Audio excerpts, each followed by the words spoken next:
Αν έχουν και μια ανόητη κόρη, ένα ψώνιο που νομίζει πως είναι ηθοποιός και τη φωνάζουν Ούρσουλα. Φανταστείτε. Ούρσουλα!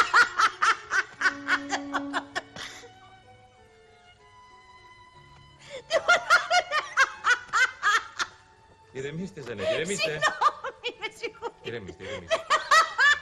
Συγγνώμη. Είναι νευρικό μου.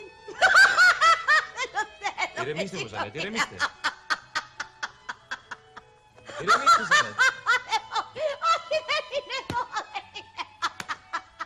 Άκου η βλάχη πιάνω ρέστορα.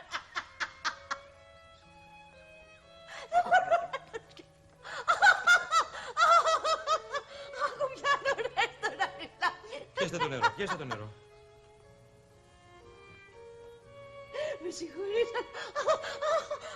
Με συγχωρείς, αλλά μου ήρθε στο μυαλό μου. Η εικόνα του έξω από την ταβέρνα. Με κοίτσα άσπρο κουστούμι. Και καπέλο.